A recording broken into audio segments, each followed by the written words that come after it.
Hello everyone, welcome to adventure journey. Adventure ജേണിയുടെ പുതിയൊരു ദിവസത്തിലേക്ക് നമ്മൾ എത്തി നിൽക്കുകയാണ്. ഇന്ന് നമ്മൾ ഫാമിലി ഒരുമിച്ച് വായിക്കുന്നത് തോബിത്തിൻ്റെ പുസ്തകം 3-ാം അധ്യായത്തിലാണ്. അവിടെ തോബിത്തും സാറായും രണ്ട് സ്ഥലത്തിരുന്ന് പ്രാർത്ഥിക്കുന്നു.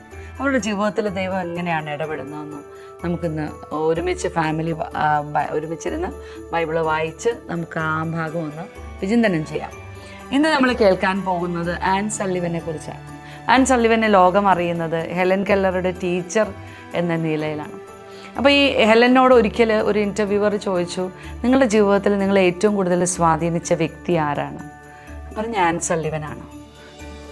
ആൻ സള്ളിവനും ഇത് കണക്ക് ഫേമസ് ആയി കഴിഞ്ഞപ്പോൾ ആൻ സള്ളിവനോട് ചോദിച്ചു, നിങ്ങളുടെ ജീവിതത്തിൽ നിങ്ങളേറെ സ്വാധീനിച്ച വ്യക്തി ആരാണ്? അതിന് ആൻ സള്ളിവൻ പറഞ്ഞ ഉത്തരത്തെക്കുറിച്ചാണ് നമ്മൾ ഇന്ന് കേൾക്കാൻ പോകുന്നത്. ആൻ സള്ളിവൻ ബേസിക്കലി അയർലൻഡിലായിരുന്നു, ഫാമിലി അമേരിക്കയിലേക്ക് കുടിയേറിയതാണ്. അപ്പോൾ അവൾ വളരെ കുഞ്ഞായിരിക്കുമ്പോൾ തന്നെ അമ്മ ഒരു രോഗം വന്ന് മരിച്ചു. പിന്നീട് അപ്പൻ ഈ മക്കളെ ഉപേക്ഷിച്ച് പോവുകയാണ്. അങ്ങനെ ആൻ സള്ളിവനും അനുജനും ഒരു ഓർഫനേജ് പോലെ അങ്ങനെ ഒരു സ്ഥാപനത്തിൽ അവരെ അഡോപ്റ്റ് ചെയ്യുകയാണ്. പിന്നീട് അവരവിടെയാണ് വളർന്നത്. അപ്പം ആനിന് കാഴ്ച പോകുന്ന ഒരു പ്രശ്നം ഉണ്ടായിരുന്നു കണ്ണിന്, അതിൻ്റെ ട്രീറ്റ്മെൻറ്റുകളുണ്ട്. അങ്ങനെ ഇരിക്കുമ്പോൾ പെട്ടെന്ന് അപ്രതീക്ഷിതമായിട്ട് അനുജനും മരണപ്പെടുകയാണ്. ആൻ സള്ളിവൻ ഇങ്ങനെ ആകെ ജീവിതത്തിൽ മൊത്തത്തിൽ ഇരുട്ട് അനുഭവപ്പെടുകയാണ്. ഇനി ഭൂമിയിൽ തനിക്ക് ആരുമില്ല. ആ ചിന്ത അവളെ വല്ലാണ്ട് അസ്വസ്ഥയാക്കി. അവളൊരു വലിയൊരു ഡിപ്രസീവ് മൂഡിലേക്ക് പോകുന്നു. പതുക്കെ സമനില തെറ്റുന്നു. അങ്ങനെ വയലൻ്റ് ആകുകയാണ്.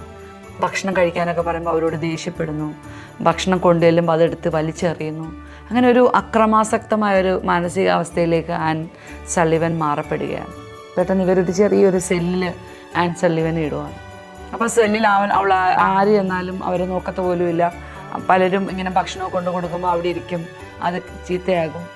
വീണ്ടും ഭക്ഷണം കൊടുക്കും, ഭക്ഷണം കഴിക്കുന്നില്ല. അങ്ങനെ ആ ഒരു ഇരിപ്പാണ്. അപ്പോൾ അവിടെ ഒരു തൂപ്പുകാരി ചേച്ചി ഉണ്ടായിരുന്നു.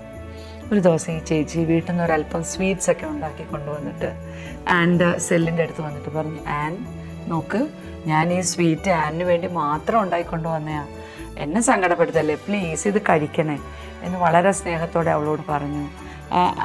എന്നിട്ട് പുള്ളിക്കാരി ഒരു കുഞ്ഞ് ടിഫിൻ ബോക്സിൽ ആ സെല്ലിൻ്റെ അവിടെ ഈ ഇത് വെച്ചിട്ട് പുള്ളിക്കാരി ക്ലീനിങ്ങിനൊക്കെ ആയിട്ട് പോയി. കുറച്ച് കഴിഞ്ഞ് വന്ന് നോക്കുമ്പോൾ ആൻ ഇങ്ങനെ കുനിഞ്ഞിരിക്കുക. ആൻ മോളെ പ്ലീസ് ഇതൊന്ന് ടേസ്റ്റ് ചെയ്യാൻ നോക്ക് എന്നിവർ രണ്ടാമത്തെ പതിയെ തല ഉയർത്തി ആനിങ്ങനെ നോക്കി. കുറച്ച് കഴിഞ്ഞ് ചേച്ചി ക്ലീനിങ് ഒക്കെ കഴിഞ്ഞ് വരുമ്പോഴത്തേക്ക് ആനത് കഴിച്ചിട്ടുണ്ട്. അങ്ങനെ ഇതൊരു പതിവായി. എല്ലാ ദിവസവും ഭക്ഷണം ഉണ്ടായിക്കൊണ്ടുവരിക. പതിയെ ഇവർ തമ്മിൽ സംസാരിക്കാൻ തുടങ്ങി. ആൻ സള്ളിവൻ പറഞ്ഞ ഇതാണ്, ആ തൂപ്പുകാരി ചേച്ചിയാണ് എൻ്റെ ജീവിതത്തിലെ ഏറ്റവും വലിയ സ്വാധീനം.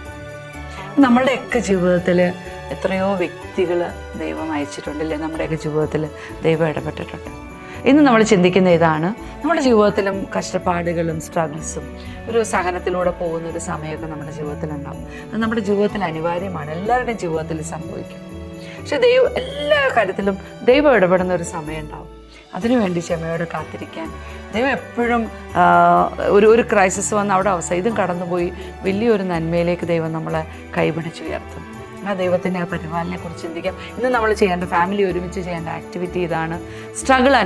പലതരത്തിൽ സ്ട്രഗിൾ അനുഭവിക്കുന്ന ധാരാളം ആൾക്കാർ ലോകത്തുണ്ട്. നമുക്കൊരു 10 മിനിറ്റ് അങ്ങനെയുള്ള ആളുകൾക്ക് വേണ്ടി പ്രാർത്ഥിക്കാം. മറ്റുള്ളവർക്ക് വേണ്ടി പ്രാർത്ഥിക്കുന്ന ദിവസമാണിന്ന്. നമ്മുടെ പോസ്റ്റർ ഡിസൈൻ ചെയ്യണം. അപ്പോൾ നമുക്ക് നാളെ വീണ്ടും കാണാം. ബൈ.